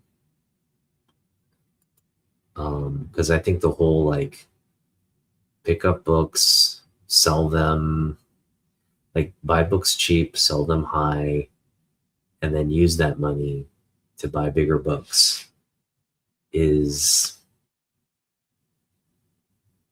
again, I just don't get that whole, like, what's a bigger book to in your opinion? Like, is it is this not big enough for you? When you can pick this up for $1, is that not a big enough book for you? First Doomsday. I mean, what are we talking about here at the end of the day? Like, do you really need to go get like giant size X-Men like basically become a comic book seller to get giant size X-Men someday? Or do you just want to like shop for giant size X-Men with by saving, you know? You put away, $10 of your paycheck each month. You will have enough to buy giant size X-Men straight out in maybe 3 or 4 years. Okay? 3, 4 years, you could buy giant size X-Men straight up, like a mid-grade copy of it, straight up. And 3 or 4 years, that's that's an achievable goal and not that much time for what you're laying away, right? But how many of us are that disciplined, right? Some of us have $3, $4, $5,000 to spend on a comic book. You see that happening all the time on YouTube too. You have some collectors who you know, they're higher earners, they're higher income, and they spend a lot of it on like expensive books. They just kind of show off what they have. They're expensive books. That's fine, but we also know like that's not most of us, right? So I don't know if that's necessarily fun. At the end of the day, you have a great collection, but how much fun is it if you're just on an auction site somewhere, just bidding on a book? I don't know. Maybe it is fun. Maybe I just don't know the joy of it because I've never done it. Because I don't spend thousands of dollars on a book. But yeah, I mean, just going back to like this is where my kind of collecting days are. I am a child of the comic boom for sure. Okay, and for those of you thinking 90s books are garbage, they're overprinted, they're garbage, they're not worth your time. Well, welcome to my world. Okay. I think 90s books are awesome. The reason they're awesome is because you can pick them up for 40 cents versus maybe $1 or $2. And it's as good as any era in terms of story, character development. It's as good as any era, if not the best era. Late 80s, early 90s, peak comic book. From a marketing standpoint, from a creative standpoint, from an artistic standpoint, just across the board, it was like the peak of the hobby. Then all the poser collectors went away. And what you were left with were the real nerds who read all this stuff. Actually, I count as one of those posers who went away. I kind of like forget this stuff. I got adulting to do, and I went away. And now I'm back for the nostalgic reasons, and I'm nostalgic for that period, the boom period, the $1 million, million copy printings of a book that you thought was going to be like $100 book in 10 years. I just remember that mindset. Oh, Superman, the death of Superman, this is going to be like $100 book. It's still a $20 book technically, but you probably shouldn't pay $20 for it. If you're savvy enough, you can pick it up for $1. Yeah, you could pick up a signed. I literally picked up a signed copy for $9. my signed copy, the polybagged by Dan Jurgens, $9. I kid you not. So that's the goal. That's the joy of the hobby. Digging, finding books at a good price, negotiating, haggling, talking comic books with your buddies, just having fun. Have fun with it. You're stressing out. You're just trying to sell books and stressing out about stuff like that. Then you're not doing the hobby the way it's meant to be. So there you go. With that being said, stop buying on eBay, support your local comic book shop,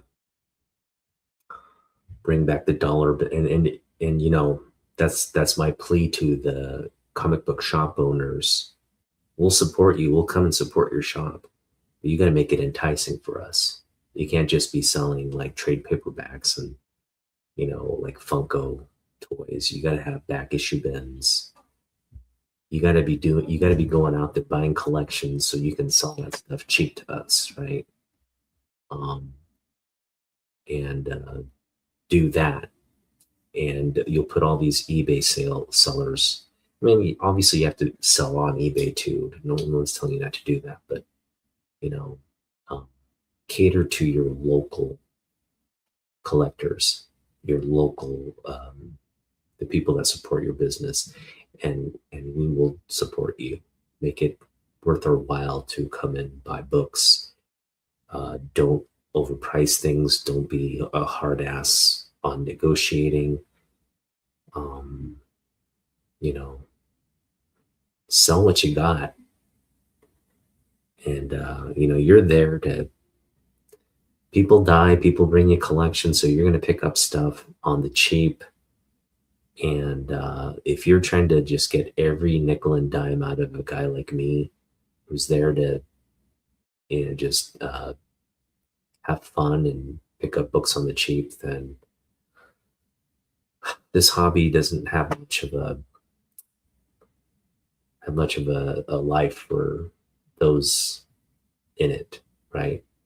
If I leave this hobby because it's just like, man, screw this, I'm not paying $10 for a book that's not going to be worth more than 20 cents at the end of the day. Like, just make books. These are dollar. Everything should be the dollar book at the end of the day, right? Outside of a few major keys, everything's a dollar book. So I don't fault you for trying to get $20 out of a dollar book, but don't make that your like goal in life as a business owner. And as much as I love Mill Geek for its 50-cent bins, I didn't buy anything out of its priced bins because I'm sorry, Russ, you didn't have good pricing on your price bins. If you're watching this video, just want to be real with you, dude. You got to price things below stuff and then negotiate from there. You shouldn't just price stuff out of the book because no one wants to buy that at book price.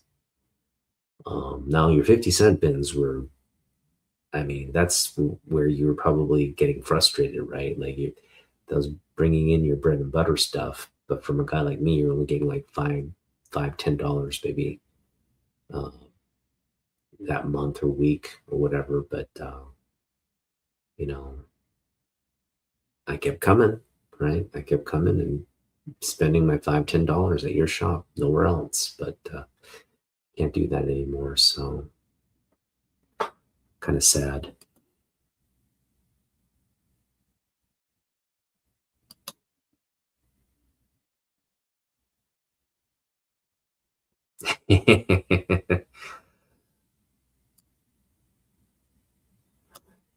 So Ron, did you read The Death of Superman, or did you just like? I'm an old school guy. That looks like it's not a story that would interest me. Maybe you grew up. Maybe you kind of fell out of comics a little bit by that time. I'm just curious because I was I was not a Superman collector. When I started collecting, first off, I think Secret Wars was my first comic book. In fact, I had the black suit edition, and then uh, another early comic book that I read was the silent issue, and I read a bunch of GI Joe comics during that time. I also read classic X-Men, which got me into the giant size X-Men and fourth, so basically the introduction of the new X-Men, right? And that was running kind of in parallel to the X-Men title. So I was reading classic X-Men, and once I started collecting, I of course was picking up stuff like Spider-Man, Batman. Yeah, and that's kind of where my love for comic books started to just grow and expand from there at that point on.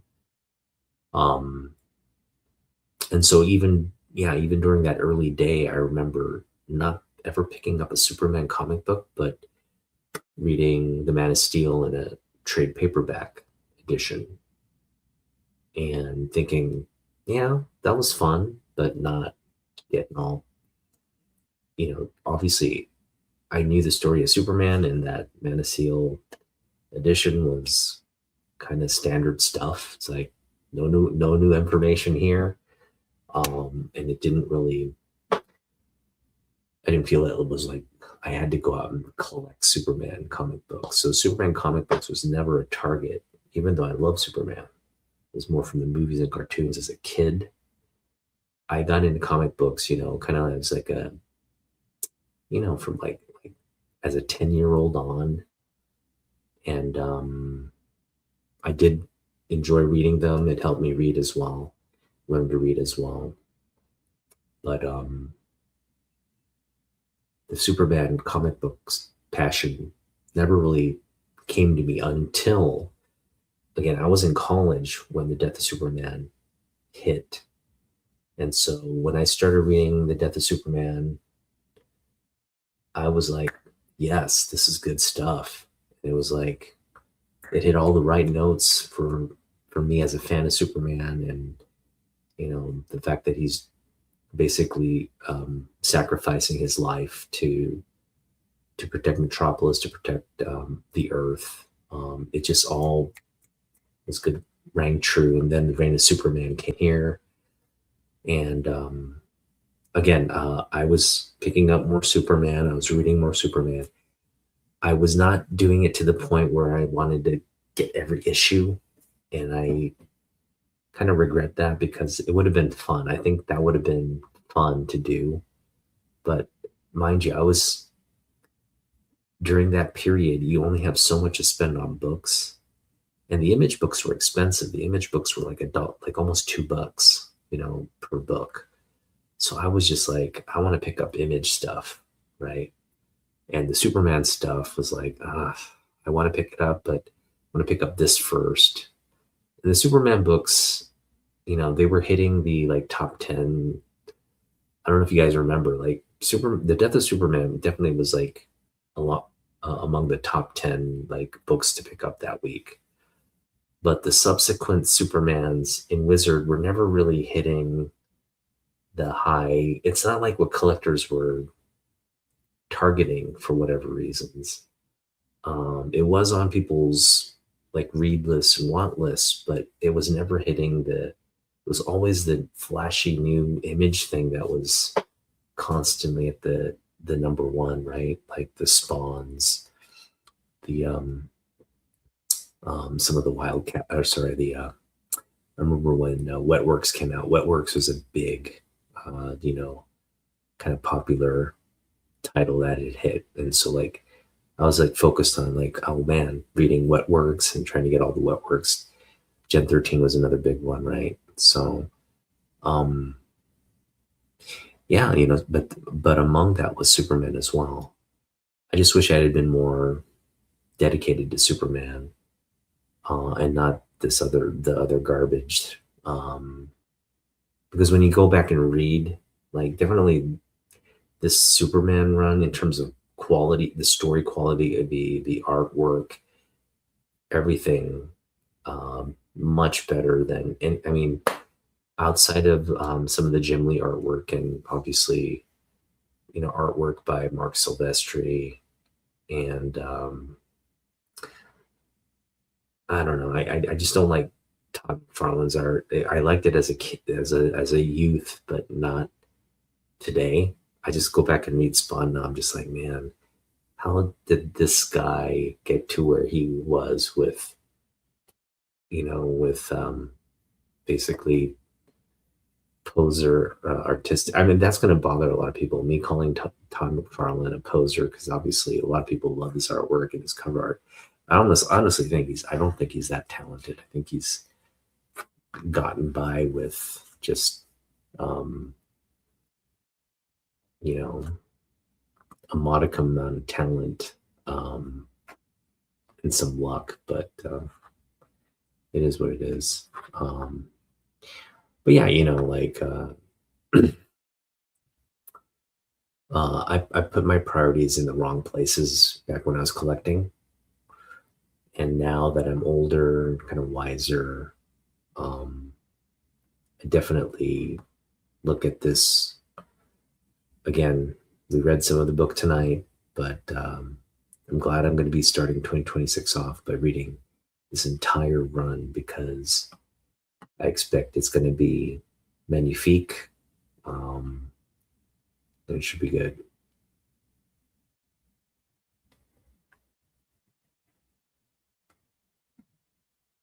Yeah, dollar bins are.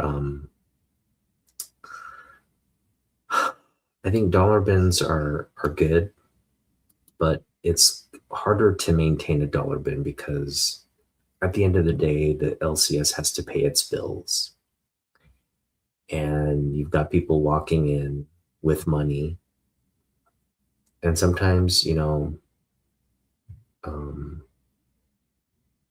if you think, hey, if I sell stuff for $1 versus I can sell the same stuff for, maybe $2, whatever the reasoning, if they're trying to, like, up the value of the bargain bin, then it just becomes like, it's not fun. Who wants to dig in a $3 bin for dollar bin books? I mean, at that point, it's like, what's the point? You know. But you see that happening. Although, like, Naman Young was telling me yesterday that there was this one shop in New York, dollar bin, Bronze Age dollar bin books, and he just picked up like 300 Bronze Age books for $1. Like that right there is having fun. When you basically say, dude, you're going to sell these for $1. All right, let me buy them all from you. Right? You bought 300 dollar bin books, Bronze Age books, 2 short boxes of Bronze Age dollar bin books for $1. I mean, he picked out. He didn't just blindly buy them, but he picked out and just stacked his own boxes and bags and boards and whatnot, and got them all. So that was good on his part. Right? That's just crazy. That's having fun. That's knowing, that's negotiating, having fun, buying books you like, the price you want, and getting a box of chocolates, right? So my advice to Matt or anybody else having troubles with quote unquote focus is really know what you want. Okay. Not what you want right now, but what you'll want now, a year from now, 10 years from now. Okay. what kind of books your 10-year from now self will like. And I can bet you 10 times out of 10, it's the stuff you liked as a kid. Okay. 10 times out of 10, it'll be the stuff you liked as a kid. Kid to maybe young adult, right? Whatever that nostalgia frame is for you. For me, like these days, with the popularity of Superman and all that, I'm just focused on Superman stuff. And I will always be focused on Superman stuff because he's always just been my favorite character. Right now, I'm not focused on, like, the X-Men stuff is not a priority. The Spider-Man stuff is less so.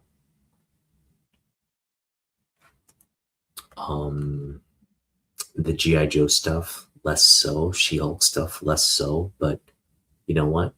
10 years from now, will I want that stuff in my collection? Maybe. So just be disciplined, right? Like, I know I'm gonna want to get that entire 90 She-Hulk run. That's just me. I'm at some point, I'm just gonna pick up pieces here and there in the dollar bin and build it. That's fun for me. I don't need to do that with Spider-Man. I don't need to do that with, I'm not going to start picking up Conan the Barbarian, or I'm not going to start picking up, what's a book that I have in my collection that I wouldn't add to, like Daredevil. I kind of like picked up stuff about Daredevil. I'm going to pick up there. Hulk. Outside of a few key issues, I'm not going to pick up too much Hulk. Wolverine 1, the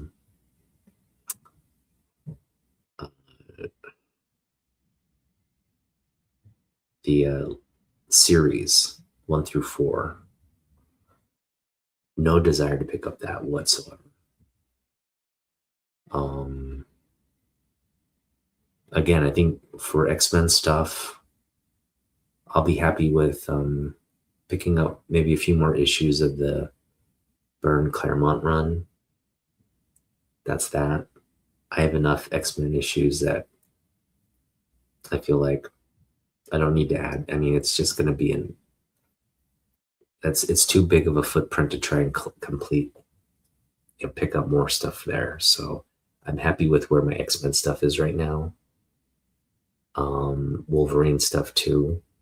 In fact, I could probably purge more of my Wolverine stuff, more of my X-Men stuff, and just keep some of the key issues there that I like, because that's not a run I want to finish. Wonder Woman Volume 2, on the other hand, maybe something we focus more on. I do want to pick up more New Teen Titans, the Wolfman Perez run. But before I do that, I want to focus more on like Superman stuff, like I said. So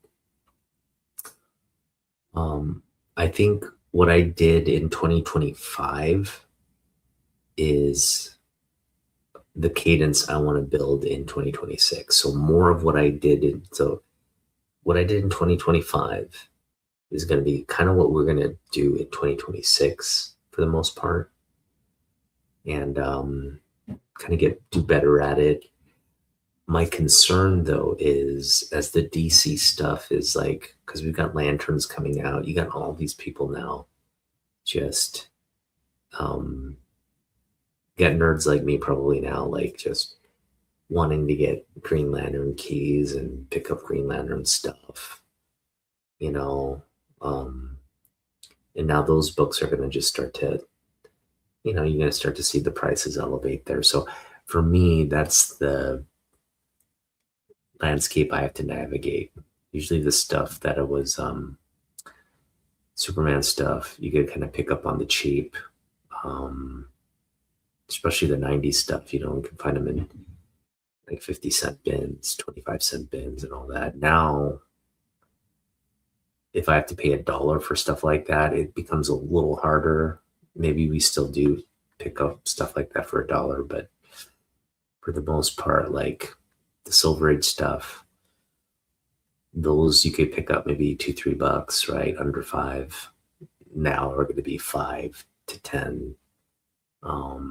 Some of the more higher grade stuff you could have picked up for like $20 will now be like $50, right? Those are the things that the pitfalls of now the success of the movie. Up until 2025, we didn't really see a residual effect, but that'll become more amplified, I think, as we move forward. So those are the little things that, like, you know, again, the Superman Muhammad Ali book, could pick that up for under 100. High grade stuff, if I had pulled the trigger back in 2024. Now for that same high grade book, I'm probably looking to pay over 100, if not closer to 200 for a grade like that. So those are the kind of the pitfalls and things you have to navigate as the hobby and the market evolve. So, you know, not going to complain, but it definitely, you know, I'm not going to rush into buying a book like that if it's not at the price I want. So I'll be cognizant of what I pay for, and I'm patient at this point. It's like I like where my collection's at. I'm not in a rush to buy anything at the for the time being. I think being in that kind of state is really helpful for being patient on a book and just kind of going with the flow and seeing what comes to you versus like trying to hunt something down and overpaying for something on eBay, right? So I'm going to just do more of what I did this year. I don't know if we'll have quite the budget of what I did this year. I may have the equivalent or less of what I spent this year. I didn't spend a lot, but I picked up a lot. And so that's the thing I really appreciate about 2025. We got a lot of value. We're focused and picked up a lot of stuff we liked. So from a collecting standpoint, it was a good year. I imagine 2026 is going to be a little bit more muted because of budget, but it will still be a good year because we'll be focused. Focused on the deals. Yeah, focused on what we want, the deals, and all that. So, yeah, Matt, great advice. Always go out knowing what you want, but also have fun. There's a bit of a variable there. So just because you're looking for something and have to bring that back home with you, and you maybe pick it up at a price, and have to sacrifice picking up other stuff because you are hell bent on bringing that book home. Just don't let it be a situation where you run into it in a dollar bin and be like, oh man, why did I pick it up back then when I could have got it for $1? Right? That's all I'm saying. That's all I'm saying. So know your cadence, know what's out there. There's never a book that's so rare you'll never run into it again in the course of your hunting. So be patient. Go to some of the higher end shows, and trust me, you'll find it. Some collector will have it. Some collector will be willing to part with it for what you're willing to pay for it. So just take that faith into the hobby, and good things will happen. All right, thanks for joining me.